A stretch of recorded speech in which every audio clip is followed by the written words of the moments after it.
नमस्कार. भक्तिप्रिया चॅनलवर आपले खूप खूप स्वागत आहे. श्रीकृष्ण जन्माष्टमीच्या सर्वांना मंगलमय शुभेच्छा. श्रावण महिन्यातील कृष्ण पक्षातील अष्टमी तिथीला जन्माष्टमीचा सण साजरा केला जातो. ही परंपरा अनेक वर्षांपासून चालू आहे. श्रावण महिन्यातील कृष्ण पक्षातील अष्टमीला रोहिणी नक्षत्रात भगवान श्रीकृष्णांचा जन्म बुधवारी झाला असे म्हटले जाते. श्रीमद भागवत पुराणानुसार भगवान श्रीकृष्णाचा जन्म मथुरेच्या तुरुंगात अष्टमी तिथी, रोहिणी नक्षत्र, लग्न ऋषभ आणि बुधवारी मध्यरात्री झाला होता. या दिवशी लोक उपवास करतात आणि रात्री श्रीकृष्णाला बाळलीलेच्या जन्मानंतर विधिवत पूजा करतात. हा सण मथुरा आणि वृंदावनसह जगभरात मोठ्या थाटामाटात साजरा केला जातो. यंदा कृष्ण जन्माष्टमीचा आणि गोपाळकाला हा सण कधी केला जाणार आहे ते आपण जाणून घेऊया. 26 ऑगस्ट 2024 सोमवारी श्रीकृष्ण जन्माष्टमीचा सण साजरा केला जाणार आहे. जन्माष्टमीच्या दिवशी व्रत केल्याने मनुष्याला शाश्वत पुण्य प्राप्त होते आणि भगवान श्रीकृष्णाच्या आशीर्वादाने सुख आणि समृद्धी प्राप्त होते. या दिवशी व्रत केल्याने वैकुंठामध्ये निवासस्थान मिळते असे म्हटले जाते. तसेच वैष्णव संप्रदायातील लोक एकाच दिवशी कृष्ण जन्माष्टमीचा सण साजरा करतात. तर यंदाचा शुभमुहूर्त हा 45 मिनिटांचा आहे. तर तो कोणता? तसेच जन्माष्टमीचे महत्त्व, तिथी आणि एकदम सोप्यात सोपी पूजाविधी आजच्या व्हिडिओमध्ये आपण पाहणार आहोत. त्या अगोदर चॅनलला सबस्क्राईब केले नसेल तर सबस्क्राईब नक्की करा. कृष्ण जन्माष्टमीचा सण 26 ऑगस्टला सोमवारी साजरा केला जाणार आहे. अष्टमी तिथीची सुरुवात 26 ऑगस्ट पहाटे 3:40 सुरू होणार आहे आणि तिथीची समाप्ती 27 ऑगस्ट पहाटे 2:20 राहणार आहे आणि दहीहंडी ही 27 ऑगस्टला मंगळवारी साजरी केली जाणार आहे. कृष्ण जन्माष्टमी पूजेची वेळ ही मध्यरात्री 12 वाजून ते 12:45 असणार आहे. यंदा बाळ गोपाळची पूजा करण्यासाठी 45 मिनिटांचा वेळ मिळणार आहे. 27 ऑगस्टला सकाळी 11 वाजता उपवास सोडता येणार आहे. कृष्ण जन्माष्टमीचे महत्त्व काय?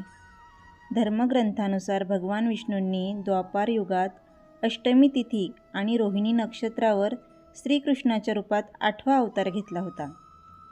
भगवान श्रीकृष्णाचा जन्म मथुरा शहरातील राजकन्या देवकी आणि तिचा पती वासुदेव यांचा 8वा मुलगा म्हणून झाला होता. या दिवशी जी व्यक्ती उपवास आणि विधीपूर्वक पूजा करते तिच्या आयुष्यातील सर्व संकटे दूर होतात. तसेच जीवनात सुखसमृद्धी नांदते. ती व्यक्ती जन्ममृत्यूच्या बंधनातून मुक्त होते आणि मोक्ष प्राप्त करते.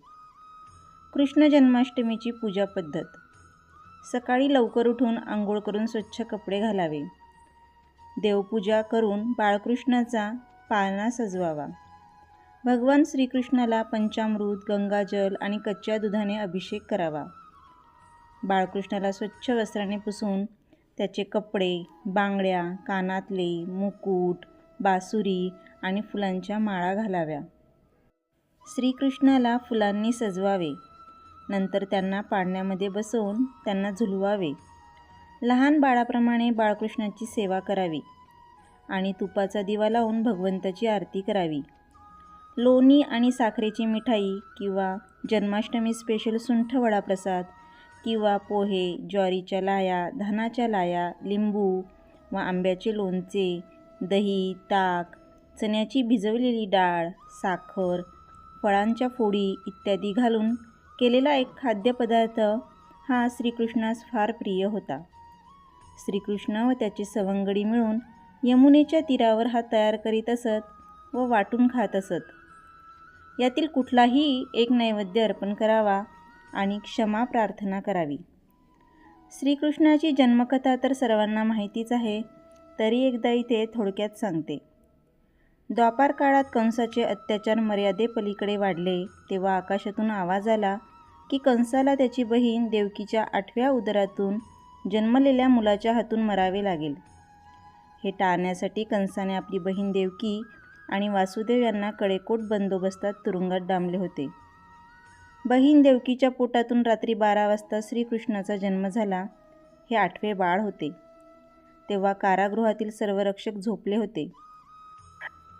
मग वासुदेवांनी कंसापासून बाळकृष्णाचे रक्षण करण्यासाठी तुरुंगातून बाहेर पडून मुसळधार पावसात नंदाच्या घरी जाऊन कृष्णाच्या संगोपनाची जबाबदारी दिली आणि त्याचवेळी यशोदेच्या पोटातून पुत्रीचा जन्म झाला. नंदाच्या या पुत्रीला त्यांनी तुरुंगात आणून देवकीजवळ ठेवण्यात आले. असे म्हटले जाते की श्रीकृष्णाचा जन्म गौर जातीच्या घरात झाला असल्याने गौर जातीतील सर्व लोक त्यांना आपले पूजनीय देव मानतात आणि त्यांची पूजा करतात. जन्माष्टमीच्या दिवशी बाळकृष्णाचे भक्त उपवास आणि पूजा करतात. तर मित्रमैत्रिणींनो, आजचा हा व्हिडिओ तुम्हाला कसा वाटला कमेंट करून नक्की सांगा. जास्तीत जास्त शेअर करा, लाईक करा आणि चॅनलला सबस्क्राईब करायला विसरू नका. धन्यवाद.